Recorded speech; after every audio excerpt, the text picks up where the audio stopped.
We want to start with the premise that another external space where waste is sent is a psychotic delusion. The concept of waste as an externality is a problematic historical condition that must be reimagined. Daleko is a spatial and temporal reference to distant imaginaries both far away and in the future. This is a research and design speculation on the role of waste in the terraforming project of a planetary plan for a viable future. The focus is not on waste itself as discarded objects, but on reimagining the problematic concept of waste. To do this, we shift scale of focus from individual objects and bodies as sites of transformation to confront waste streams in deeper time scales and expanded frames of value. Waste is currently perceived as an undifferentiated mass of discarded stuff, and its infrastructure is intentionally rendered invisible, making its tracing impossible. Surveillance of citizens must become obsolete to make way for the tracing of matter and energy. The scale of design and calibration of waste must expand from the body, object, the bag and chute it is discarded to, and the truck that takes it away, and direct focus on those sites that have been intentionally hidden from plain sight: mines, landfills, energy infrastructures, closed towns, the ocean floor, and graveyard orbit. Certain sites of Earth are designed to manage the things we throw away, what is commonly referred to as waste. But what happens when these sites are rendered obsolete and themselves become discarded matter? We want infrastructures and spaces for waste that are designed as valuable to the planetary metabolism as an imperfect work in progress. We want waste and energy systems mediated on slower and deeper life cycles akin to geological time, to the order of centuries, not years or decades, as is currently practiced.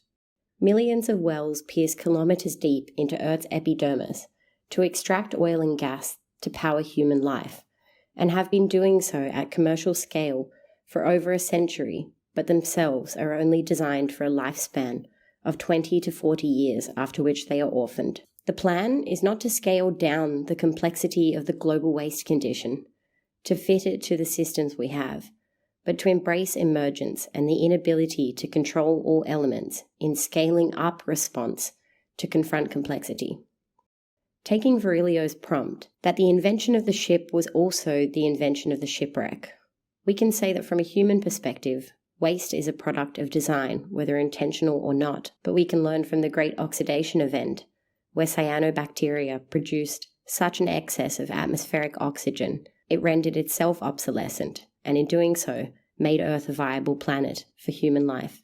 So from a geological perspective, even the biosphere failed to recycle its own matter. In the centuries and ages of deep time, there is no waste, only matter folding matter.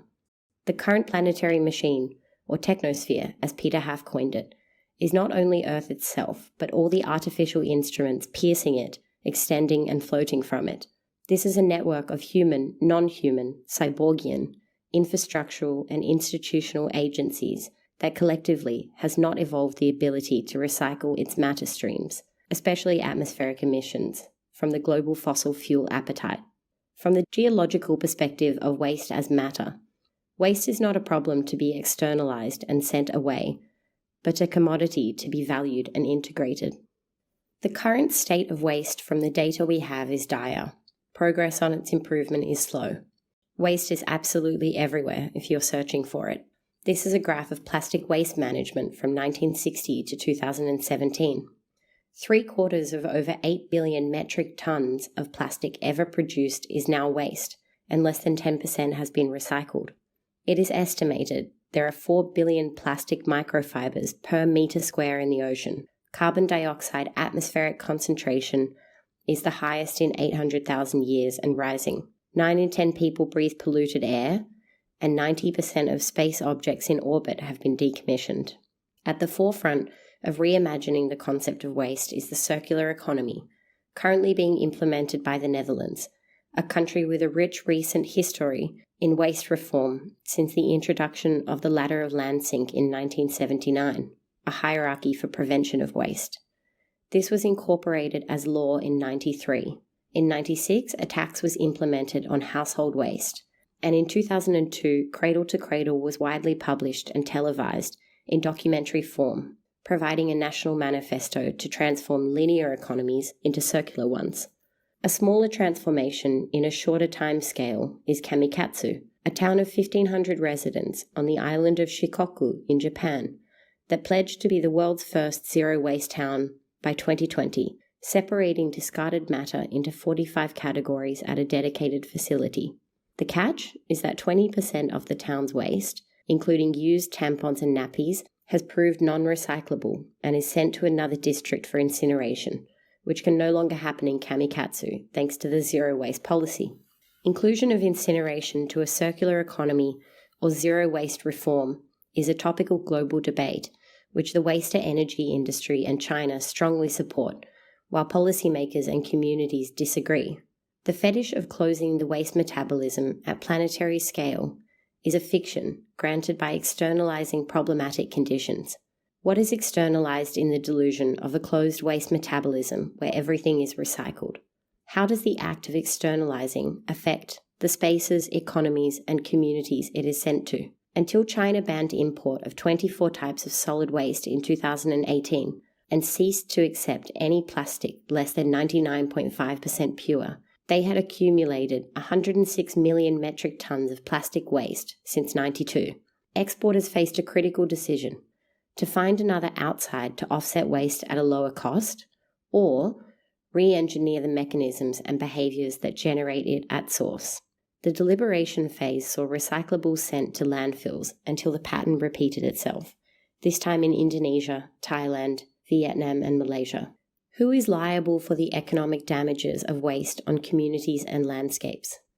During the Black Summer bushfires in Australia, smoke was well documented drifting 10,000 kilometres from the point of flame as far as Chile and Argentina. Smoke took more lives than the fires themselves, choking lungs long after the fires had been extinguished. Waste as a negative externality imposes higher costs on local communities and environments than on producers, giving little incentive to deal with it at source or reduce its generation.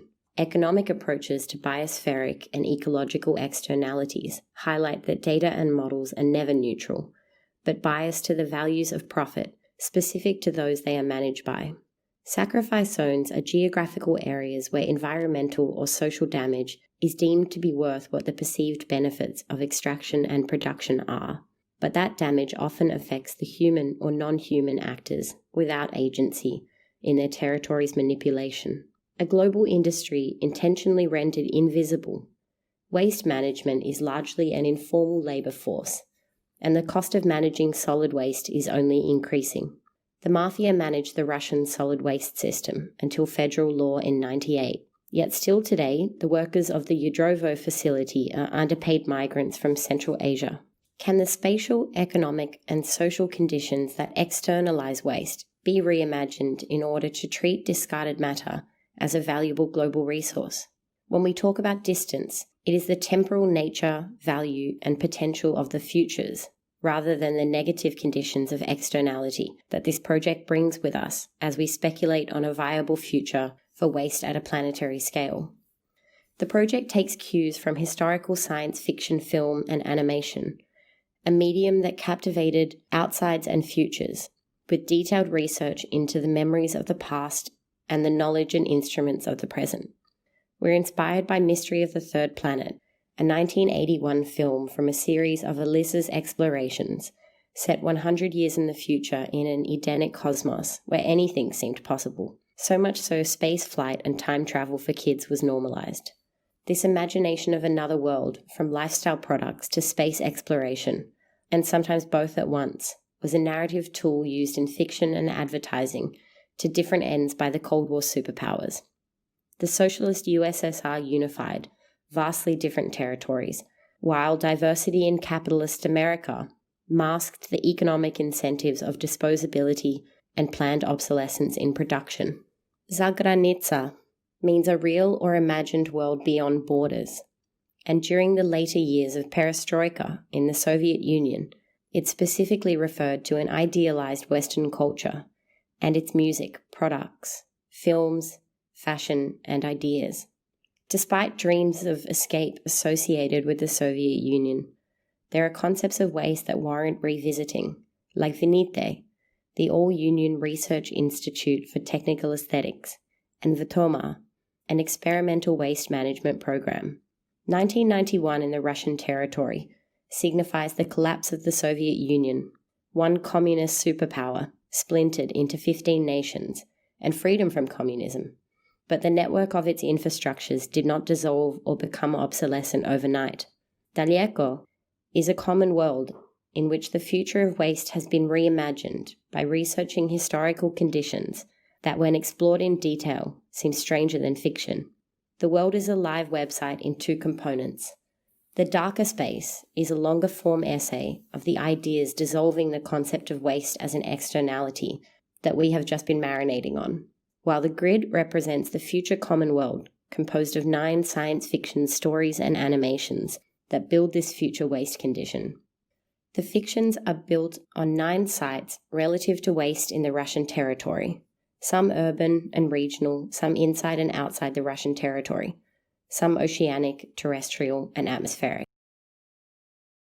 The last Soviet citizen, cosmonaut Sergei Krikalev, was suspended in low Earth orbit on the Soviet space station Mir for 311 days, awaiting resolution on a lease agreement between Russia and freshly independent Kazakhstan for the site of Baikonur Cosmodrome and funding to return. Not only the Cosmodrome, but the entire territory beneath its flight path, where toxic rocket boosters had fallen over a century, was remediated and cultivated as a contemporary ecological reserve, a zapovednik. A Neva lighthouse was built in the 1930s by the Japanese and was one of 100 Soviet Coast Guard infrastructures powered by nuclear batteries. It has been abandoned since 1991. An oceanic climate sensing and modelling system has been deployed by a light autonomous underwater vehicle swarm, and formerly atomic lighthouses now monitor biological and chemical conditions of the ocean's depths. The Taimyr Peninsula in Siberia lies almost 800 kilometers beneath the point of the infamous 2009 hypervelocity collision between an active commercial satellite and a derelict Russian military spacecraft. Since the successful deployment of the British Skylon reusable rocket class in 2021, a Russian fleet of such craft are tasked with a mandatory space waste debris collection following payload delivery. Karma-U is one of many ghost towns, formerly closed sites dedicated to scientific, military, mining and energy projects of the Soviet Union that are abandoned. The grand exercise of planetary geoengineering to draw down atmospheric greenhouse gas emissions begins in military aircraft in the clouds above a repurposed Soviet mining town. Krasnoyarsk, Russia's most polluted city, is experiencing frequent unbearable black sky events caused by runoff smoke from local coal plants. The reaction to extreme conditions of air pollution in Krasnoyarsk gave birth to a vast network of citizen sensors installed in Russian urbanscapes. Point Nemo, or the pole of inaccessibility on Earth, is the seafloor coffin of Soviet space station Mir since its re-entry through the atmosphere in 2001. When the time comes to send the International Space Station to die at Point Nemo, the re-entry is used to mount a global media campaign against dumping of any waste in the ocean. Selezhnogorsk, formerly Krasnoyarsk 26, a closed town since its initiation in 1950 for plutonium production, is now developing commercial nuclear waste storage. The rock is 2.5 billion years old, and although many argue we should have picked a younger and smoother one, its reliability has been proven. For 60 years, mining and chemical factories have been operating inside the mountain.